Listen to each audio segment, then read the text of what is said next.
দেখি এইদিকেও আছে।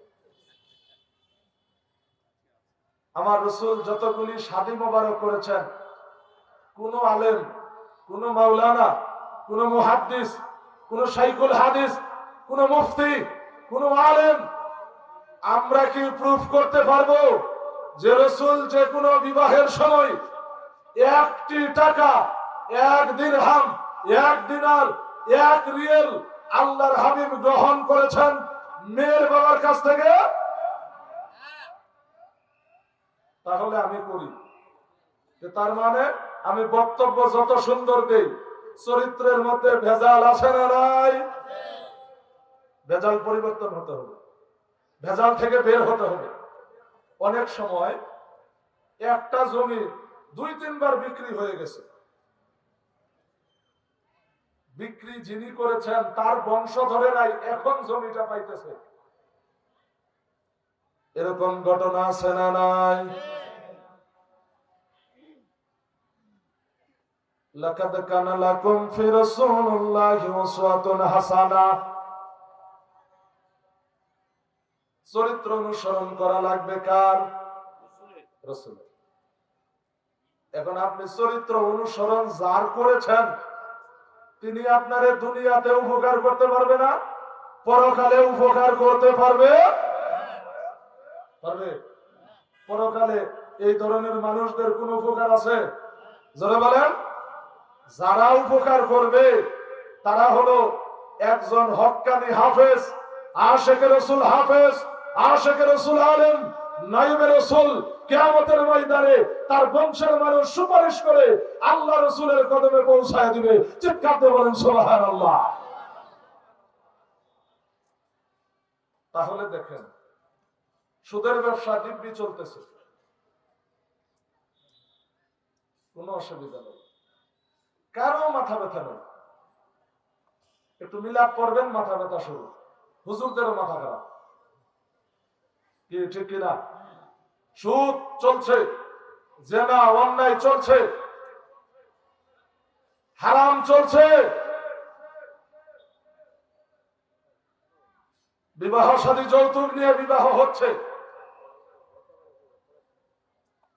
আচ্ছা বলেন তো, এগুলি আগে বন্ধ করা দরকার আছে কিনা?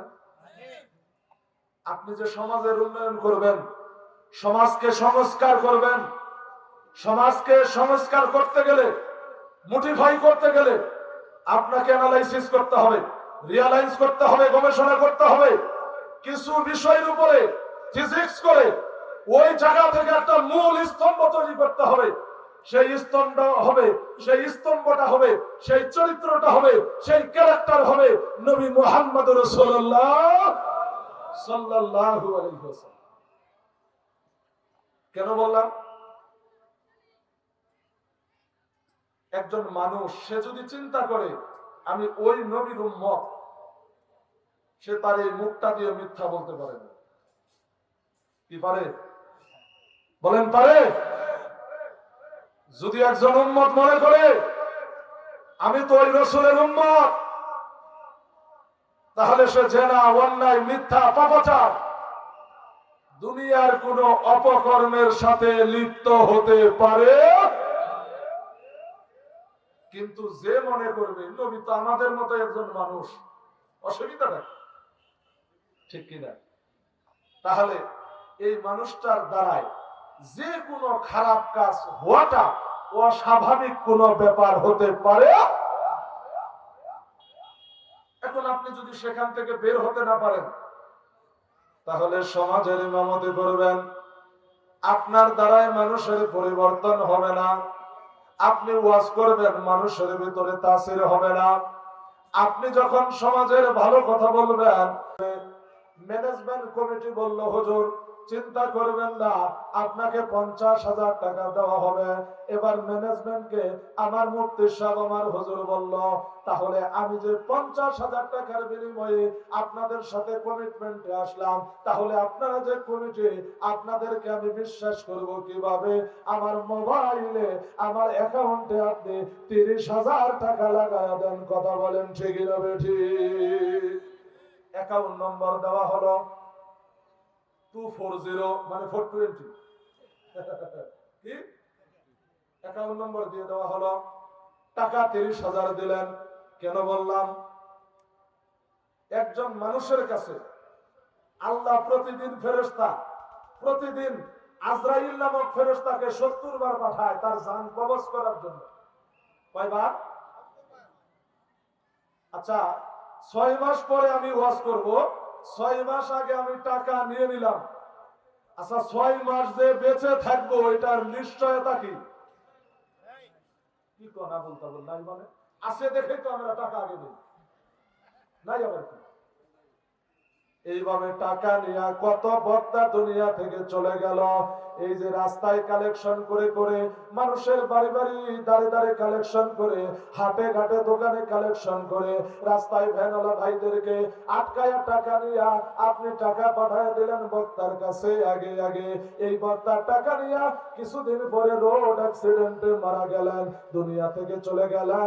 আচ্ছা বলেন, ওই টাকা কি জীবনেও ফেরত দেওয়া হয়েছে? তার মানে বোঝা গেল, কোরআনের কথা আমরা বলি, আমরা কোরআনের তাফসীর নিজেরাই মানি না। কি কর? আমরা কোরআনের কথা বলি, প্রতিদিন ফেরেশতা আজরাইল আসতেছে জান কবজের জন্য, এটা আমরা বলি, আমরা বিশ্বাস করি, কিন্তু আমরা আমল করি না। এই জন্য টাকা আগে নেওয়া হয়। তার মানে বোঝা গেল 6 মাস পরে ওয়াজ হবে, 6 মাস আগে টাকা নেওয়ার পরে। তাহলে যিনি এইভাবে আমরা নিলাম, আমার ওয়াজ শুনলে কতটুকু উপকার হবে আপনারা নিজেরাই বোধগম্য হয়ে একটু চিন্তা ভাবনা করে দেখবেন। কথা বলেন ঠিক কিনা? তবে যেমন আমার একটা গাড়ি নিয়ে আসা হয়েছে, আমার মিডিয়ারা আছে, একটা খরচ আছে না ভাই? জোরে কোন আছে না? ম্যানেজমেন্ট যারা, তারা এটা বিবেচনায় দেখবে। আমি আমার মাদ্রাসায় হাফেজ মুতাসাম্মিল্লাহ সাহেব, অর্থাৎ আমার বাবাজির ছেলে, আমার মাদ্রাসায় তিনি হেফজ বিভাগের শিক্ষক হিসেবে 1 বছরের উপরে তিনি দায়িত্ব পালন করতেছেন। বাবাজি আমাকে যখন দাওয়াত দেয়, এখন পর্যন্ত এরকম কোন আলাপ হয় নাই যে আপনি 2,000, 5,000, 10,000 টাকা আমার মোবাইলে পাঠিয়ে দেন, তাহলে আমি আপনার ওইখানে ওয়াজে যাব, এরকম কোন আলোচনা হয়? কারণ আমরা কন্টাক্ট করি, অগ্রিম টাকা নিয়ে ওয়াজ মাহফিল করি। ওইটা যাবেন না, শুনলে আপনার ভিতরে পরিবর্তন আসবে না। শীতের রাত্রে বসে থাকবেন, এই যে কষ্ট করবেন, এটাই আপনার লস।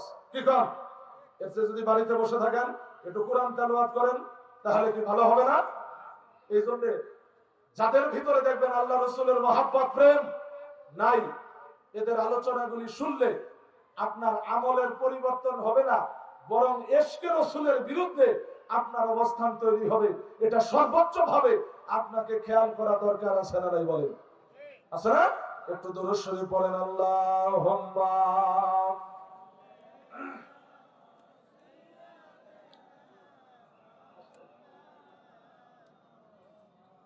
ওয়া আলা মাওলানা। আচ্ছা দেখেন, আপনারা যে বসছেন, বসার এটা বাংলাদেশ মানচিত্রের মতো হয়েছে, ঠিক না? দেখেন তো, মোটামুটি এই পাশে একটু লম্বা, আমাদের এই পাশে, আবার এই পাশে আছে, আবার দেখেন যারা আসতেছে সে একবারে ওই পাশে। কথা বলেন ঠিক কিনা? এই পাশে আমাদের টোটাল জায়গা ফাঁকা, যদি সম্ভব হয়। কারণ ভাই ওয়াজ মাহফিলে বর্তমান জোর করাও মুশকিল। যদি বলে হুজুর আমার জায়গা থেকে আমি উঠবো না, মুশকিল না? কারণ মুশকিল না? যদি সম্ভব হয় এইদিকে একটু আসেন, কারণ আমার পরে যিনি আলোচনা করবেন হযরত মাওলানা আলিমুল ইসলাম আজাদি রংপুর, আমার দাদু ভাই হয়তো বা চলে আসছে, তো উনি যখন আলোচনা করবে, সে যদি দৃশ্যটা এরকম দেখে, তাহলে কি ওনার ভালো লাগবে না খারাপ লাগবে? অবশ্যই খারাপ লাগবে দাদু ভাইরা আমার। আমি আল্লাহ রাসূলের আলোচনা করতেছিলাম, একটু এদিকে আসার, আমি আল্লাহ রাসূলের দরুদের আলোচনা করতেছিলাম। এমন একজন নবীর দরুদ, এমন একজন নবীর আলোচনা আপনাদের সামনে করার চেষ্টা করতেছিলাম, যেই নবীজির নাম গৌতম বুদ্ধ বলেছেন, যেই নবীজির নাম হিন্দুদের গীতা, অথর্ববেদ, যজুর্বেদ, ঋগ্বেদ, সামবেদের মধ্যেও আছে। জোরে জোরে বলা যাবে কি আল্লাহু আকবার। বেদ শাস্ত্রকে 4 ভাগে ভাগ করা হয়েছে, ডিভাইডেড করা হয়েছে, ক্লাসিফিকেশন করা হয়েছে 4 ভাগে। বলেন কয় ভাগ? 4 ভাগ।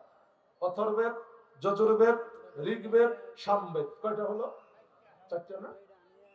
এই ঋগ্বেদের প্রশ্ন পরিষদের মধ্যে আসছে লা ইলাহা হরতে পাপম ইল্লা ইলাহ পরম পদম জন্ম বৈকুণ্ঠং পর অনুতিজ্জপিনাম মুহাম্মাদং। জোরে বলেন সুবহানাল্লাহ, আরো জোরে বলেন সুবহানাল্লাহ।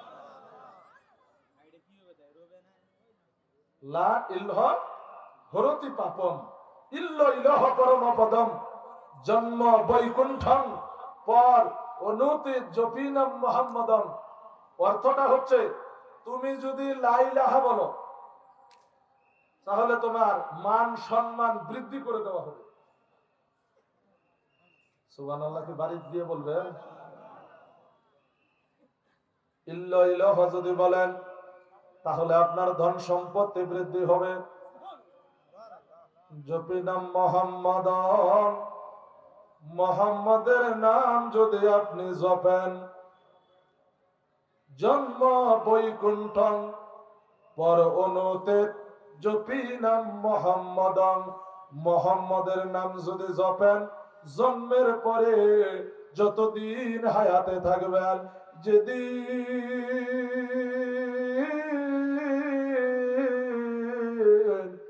আপনি দুনিয়ার মায়া ত্যাগ করে দুনিয়া থেকে চলে যাবেন, হিন্দু শাস্ত্রে বলা হচ্ছে ওই নির্ধারণ সময় তোমাকে যখন ওই বাঁশখড়ি দিয়া পুরে ছাই করে দিয়া এক মুষ্টি ছাই কলসির ভিতরে দিয়া নদীর ভিতরে দিয়া বলা হবে ওম শান্তি ওম শান্তি ওম শান্তি।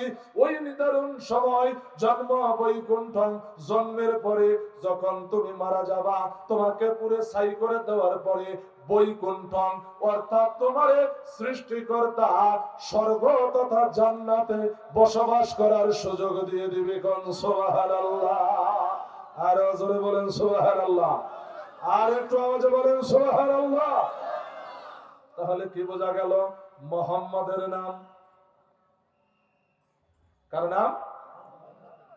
তাওহীদের মুর্শিদ আমার, মুহাম্মাদের নাম মুর্শিদ, মুহাম্মাদের নাম বলেন তাওহীদের মুর্শিদ আমার, মুহাম্মাদের নাম মুর্শিদ মুহাম্মদ।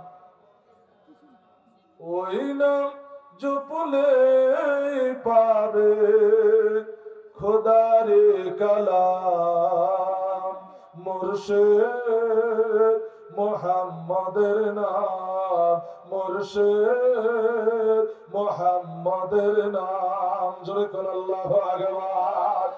আয় মুহাম্মদ কামলিওয়ালা, আয় রে আমার বুকে আয়। কন্যা সুবহানাল্লাহ। ওই মুহাম্মাদের নাম জপলে লাভ হবে না লজ হবে? জোরে বলেন, আওয়াজে বলেন। লাভ হবে না? লা ইলাহা হরতে পাপম ইল্লা ইলাহা পরম পদম জন্ম বৈকুণ্ঠং পরনুতে জপে নাম মুহাম্মাদং। মদৌ বর্তিতা দিরাদ্রাক্রান্ত প্রকৃতিতা বৃষালং ভক্ষয়েতে সদা বেশাস্ত্র চম্বিতা। হুতার মিন্দ্র হোতার মিন্দ্র মহাসুরিন্দ্র ইন্দ্রের ইন্দ্র শ্রেষ্ঠং জ্যেষ্ঠং পরমং ভক্ষম ইল্লা মুহাম্মদ রাসূল।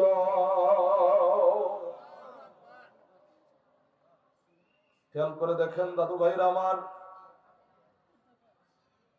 একজন গিয়ে বলল, হে ভগবান, হে অবতার, আপনি কি সবচাইতে পৃথিবীতে সর্বশ্রেষ্ঠ মহামানব?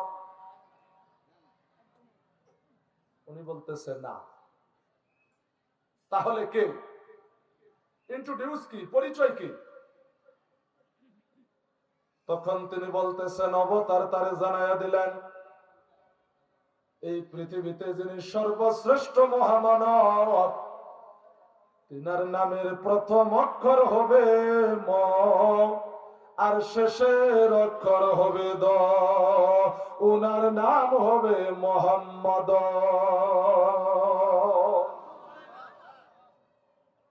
চিন্তা করেন